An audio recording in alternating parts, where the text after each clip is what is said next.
국민 안내양 가수 김정현이 46살의 적지 않은 나이에 첫 출산으로 늦둥이 아들을 얻은 사실을 공개했는데요. 더하여 축제 연출가인 남편 김종원 감독과의 러브스토리를 밝히며 자신의 가족사에 대해 입을 열었습니다. 9살 차이가 나는 김정현과 김종원 부부는 2008년에 결혼해 2014년 아들을 낳았습니다. 둘의 결혼 과정은 쉽지 않았다는데요. 남편과 나이 차이가 많이 나서 돈 많은 사장님인 줄 알았는데 알고 보니 사업이 부도나기 직전에 남자였다는 것입니다. 이에 김정현은 친정엄마는 반대할 수밖에 없었다며 9살 연상의 재혼 딸까지 있는 남편을 집에서 심하게 반대했던 과거를 털어놓았습니다. 따라서 축하받는 결혼식이 아닌 모두가 안타까워하는 눈물의 결혼식이었다고 회상했는데요. 그러나 그 결혼이 없었더라면 지금의 아이는 없었을 것이라 말하며 아들에 대한 애정을 드러낸과 동시에 남편과의 결혼을 후회하지 않는다고 전했습니다. 김정현이 46살에 첫 출산을 한 이야기는 놀라웠습니다.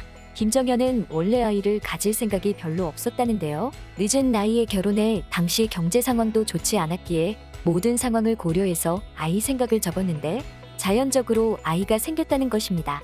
그런 이유로 김정현은 아들을 하늘이 준 선물이라고 표현했는데요. 이 아이 덕분에 매 시간이 감사하다. 아이를 낳지 않았다면 어떻게 살았을까 싶다. 고 말한 김정현은 이어 모든 부모가 같은 마음일 것이다. 삶 속으로 들어가면 힘든 일이 많을 것이지만 힘들다는 생각도 아이를 보면 이겨내는 것 같다는 마음을 전했습니다. 또한 그녀는 김정현으로 불리기보다 아들 이름인 태연엄마라고 불리는 것이 더 좋다는 진심도 밝혔는데요.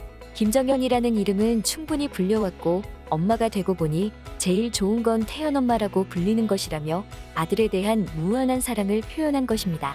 더해서 아들 덕에 효가 뭔지 알게 되고 부모님을 사랑할 수 있게 되어 더욱 고맙다는 마음도 고백했습니다. 하지만 46살의 늦은 나이에 아이를 낳은 김정현은 그에 따른 몸의 변화도 많았다는데요.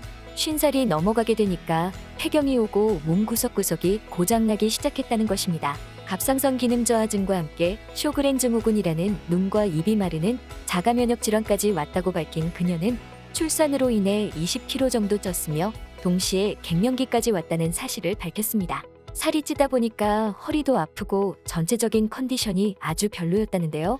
다이어트를 위해 채소 위주의 짜지 않은 식단으로 관리를 했고 6시 이후 금식하는 방법으로 다시 예전의 날씬한 몸매를 되찾은 김정현은 출산은 축복이라며 46살에 낳은 아들이 3.94kg로 건강하게 나왔다는 사실도 자랑했습니다.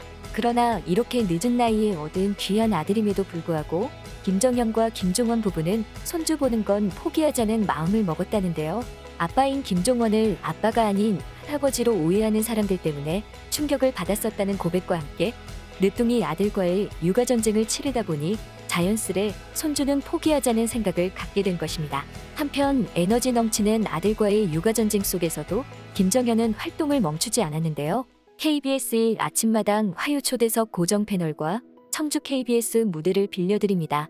단독 진행으로 활발한 방송 활동을 보여주고 있으며 2020년 3월부터는 유튜브 채널 국민안내양TV를 개설하여 동영상 크리에이터로서의 모습 또한 보여주고 있습니다. 국민안내양TV는 2021년 7월 현재까지 총 98개의 동영상이 업로드되어 있으며 총 140만 회가 넘는 조회수를 기록하고 있는데요. 김정현이 처음 국민안내양TV를 오픈한 이유는 12년 동안 안내양으로서 전국을 다니며 어르신들에게 국민 막내딸 같은 느낌을 주었기 때문에 유튜브를 통해 어르신들과의 소통의 또 다른 창구로 사용하기 위함이었다고 합니다. 유튜브는 오래자랑 어르신들의 사연 소개, 소소한 일상 등의 컨텐츠로 대화하듯이 풀어가며 서로 공감과 행복을 얻기 위한 것이 채널 오픈의 주목적이었던 것인데요. 하지만 코로나19 사태가 심해지며 특히 생산 농가에 미친 영향으로 타격이 너무 크다는 걸 느낀 김정현은 한국축제문화진흥협회와 공동기획 및 연출로 뭐든지 홍보해드립니다. 라는 콘텐츠 방송을 시작했습니다. 이 방송은 전국의 생산 농가를 살리기 위한 목적으로 많은 지역의 생산물과 특산품을 소개하는 내용인데요. 뿐만 아니라 김정현은 국민안내양TV를 통하여 남도장터 홍보방송도 진행했는데 전라도청 앞에서 다양한 전라도 특생산품을 홍보한 방송으로 2019년 대비 4.8배 이상의 매출을 증대시켰습니다. 이는 약 326억 이상이라는 성과를 보인 것인데요. 이 방송을 계기로 김정현은 전라남도와 함께 건강한 한국인의 밥상은 남도장터에서 준비하세요 라는 홍보방송을 진행하게 되었으며 그녀는 어르신들에게 소통의 아이콘과 더불어 농가의 국민딸로서 어필하며 방송을 마무리할 수 있었습니다. 또한 전라남도와의 콜라보를 계기로 뒤이어 그녀는 파주와 괴산 농가들의 홍보 라이브 방송도 진행하는 등 국민안내양TV를 성공적으로 운영하게 되었습니다. 이처럼 최근 가정에 더해 각종 활동까지 성공적인 행보를 보이고 있는 그녀이지만 그녀의 인생에 항상 좋은 일만 있었던 것은 아니었는데요. 과거 김정현은 사업 실패로 신용불량자까지 되었던 사건을 고백했습니다. 예전에 그녀는 전복 삼계탕집을 운영했었는데 조류독감이 유행하며 폭삭 망했다는데요. 여의도에서 사업이 망하고 김포에서 새로 가게를 하려는데 신용불량자가 되어 시어머니 명의까지 빌려서 하게 되었다고 합니다. 경제적으로 어려워져 친정 부모님과 인연을 끊고 살기도 했다는 그녀는 다행히 이젠 신용불량자를 벗어나 대출도 나온다는 근황을 전했습니다.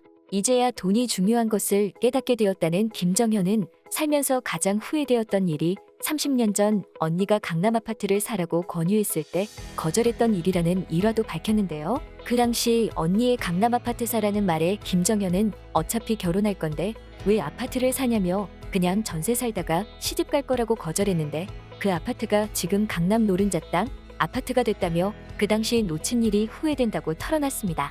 사업 실패로 힘들 때 그녀의 마음에 안정을 준 것은 불교였습니다.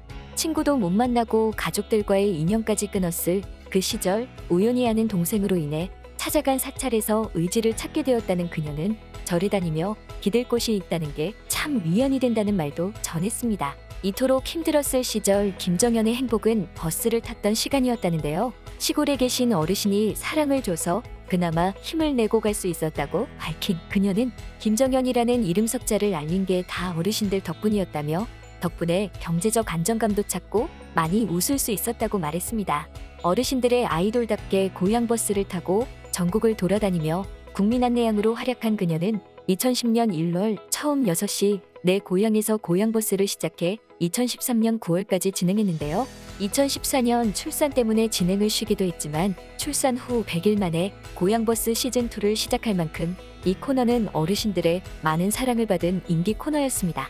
고향버스에 오른 지역 주민들과 웃음, 슬픔을 함께하며 시청자들에게 진한 감동을 준 김정현은 전국 95개 시군내 버스를 탑승하여 최단 기간에 버스 탑승 거리가 가장 많은 사람으로 기네스북에 등재되어 화제가 되기도 했습니다. 김정현은 자신을 국민안내양으로 만들어준 6시 내 고향과 꾸준히 고정 패널로 출연하고 있는 아침마당을 친정엄마로 비유했는데요. KBS는 친정집이고 아침마당과 6시 내 고향은 세상에 둘도 없는 친정엄마라며 고마움을 전했습니다. 앞으로도 매주 고향버스를 타며 각종 생생한 고향의 소식을 전하는 그녀의 활동이 오랫동안 계속되길 바라며 더해서 남편 그리고 늦둥이 아들과 행복한 가정생활을 꾸리기 바라며 지금까지 가수 김정현에 대해 극적여본 극적인이었습니다.